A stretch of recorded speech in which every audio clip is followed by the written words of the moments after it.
အားလုံးပဲမင်္ဂလာပါကျွန်တော်နာမည်ကတော့ YouTube Crafter ဒီနေ့မှာတော့ကျွန်တော်ကပေါ့နော်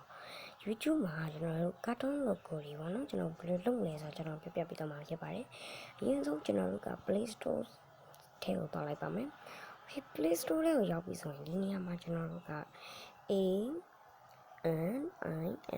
enemy point face ဒီမှာပေါ့နော်ကျွန်တော်တို့ enemy point face avatar ဆိုပြီးကျွန်တော်တို့ရိုက်လိုက်ပါ avatar ပေါ့နော်အဲ့လိုရိုက်ပြီးတော့ကျွန်တော်တို့ဒီအောက်ကဒီဟာလေးပေါ့နော်ဒီဟာလေးကိုတောင်းပြီးကျွန်တော်တို့လုပ်လို့ရပါတယ်လုပ်တဲ့ဟာတော့ကျွန်တော်3ခုရှိပါတယ်ဒီဟာရဲ့ကျွန်တော်တို့ဒီဟာပေါ့နော်အဲ့တော့တကယ်ကျွန်တော်ကြိုက်တဲ့ဟာကို install လုပ်လိုက်ပေါ့နော် Okay ကျွန်တော်တို့အဲ့ပေါ်ကဒီဟာလေးနဲ့ပဲကျွန်တော်ဆန်းပြမယ်ပြီးတော့လို့ရှိရင်အဲ့ enemy maker ဆိုတဲ့ဟာလေးကျွန်တော်ကတစ်ချက်နေလိုက်ပါမယ် Okay ပြီးတော့ကျွန်တော်ကရေတော့ KD Blazer KD Blazer ဆိုတဲ့ channel မှာလည်းဗီဒီယိုတွေတင်ပါပါဒီမှာတော့ကျွန်တော်ကတရက်ကို2ပုံ3ပုံ1ပုံစီတင်ပါပေါ့နော်ဟိုမှာတော့ကျွန်တော်2ရက်ရှာတစ်ခါတစ်ပုတ်တင်မယ်ပေါ့နော်ဆိုတော့စားလိုက်ကြအောင်ဒီကြလို့ရှိလို့ရှိရင်ကျွန်တော်တို့ဒီနားလေးမှာတွေ့ရမယ်ပေါ့နော်ဒီနားလေးမှာကျွန်တော်တို့ခဲရပုံစံအပေါင်းပုံစံလေးနဲ့ပေါ့နော်အဲ့ဒါကိုယူတော့လို့ရှိရင်တော့တကယ်ကျွန်တော်က main ကလေးလုံးပါလားယောက်ျားလေးလုံးပါလားပေါ့နော်ယောက်ျားလေးလုံးပါဆိုရင်တော့ဒီအပြာရောင်နဲ့ဘွိုင်းလေးကိုနှိပ်လိုက်ပါ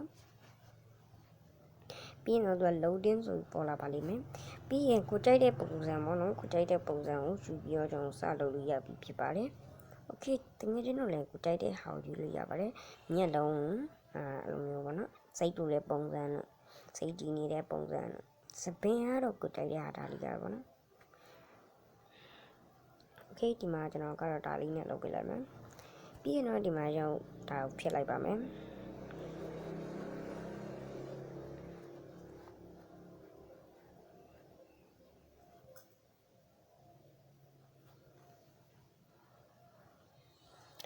Okay အဲ့လိုမျိုးလုပ်ပြီးတော့လေ့ကျင့်ကျွန်တော်တို့ဒီအပေါ်နားမှာပေါ့နော်ဒီနားလေးမှာကျွန်တော်အဲ့လိုမျိုးဟာလေးရှိပါတယ်အဲ့ဒီဟာကိုကျွန်တော်တို့ကဒီမှာတော်မျိုးလေးတစ်ချက်နှိပ်ပြီးတော့ဒီမှာ save ဆိုတဲ့ဟာလေးနှိပ်ပြီးတော့ကျွန်တော် save လိုက်ပေါ့နော်ကျွန်တော်တော့မ save ပြတော့ဘူး Okay အဲ့လိုမျိုး save ကြလို့ရှိရင်တော့ကျွန်တော်တို့ရပြီဖြစ်ပါတယ်ဒါကတော့ကျွန်တော်တို့လုပ်ဒီ tip ပေါ့နော် Okay နောက်ထပ်တစ်ခုကကြတော့ကျွန်တော်တို့ဒီကျွန်တော်စနပြတဲ့ဒီဟာလေးနဲ့ဘယ်လိုလုပ်လဲဆိုတော့ကျွန်တော်ပြပြပေးသွားမှာဖြစ်ပါတယ်ဆိုတော့အဲ့ဒီထဲကိုကျွန်တော်တစ်ချက်ဝင်လိုက်ပါမယ်အဲ့ဒါဝင်တော့လို့ရှိရင်ကျွန်တော်တို့ကခဏလေးဆောင်ပြလိုက်ပါပြီးရင်တော့ဒီလိုမျိုးပေါ်လာမှာပေါ့နော်ခေပြီးတော့လို့ရှိရင်ဒီ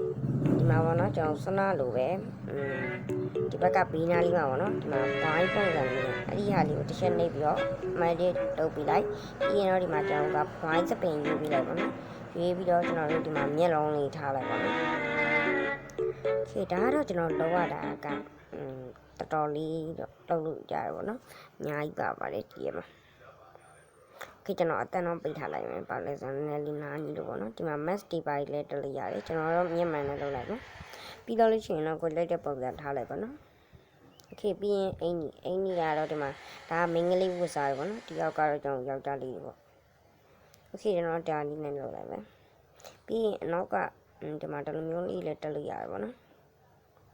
ဒါကတော့ကျွန်တော်တို့နောက်ခံပုံပါเนาะအဲ့ဒါလုပ်ပြီးသားလို့ရှိလို့ရှိရင်ကျွန်တော်တို့ဒီဓာတ်ပုံပုံစံလေးပေါ့เนาะအဲ့ဒီဟာလေးကိုတစ်ချက်နှိပ်ပြီးတော့ကျွန်တော်ဆေးလိုက်ရုံပါပဲဆိုတော့ကျွန်တော်ဒီနေ့ပြောပြခဲ့တာကတော့ဒီဘယ်လိုပြောမလဲ YouTube မှာပေါ့เนาะဒီလိုမျိုးကာတွန်းပုံစံလေးတွေပေါ့เนาะကျွန်တော်တို့ဒီကာတွန်းပုံစံ logo လေးတွေဘယ်လိုလုပ်ရမလဲဆိုတော့ကျွန်တော်ပြပြပေးသွားတာဖြစ်ပါတယ်ဆိုတော့ကြည့်ရှုပေးတဲ့အတွက်ကျေးဇူးတင်ပါတယ်နောက်ဗီဒီယိုမှာပြန်တွေ့ကြမယ် bye bye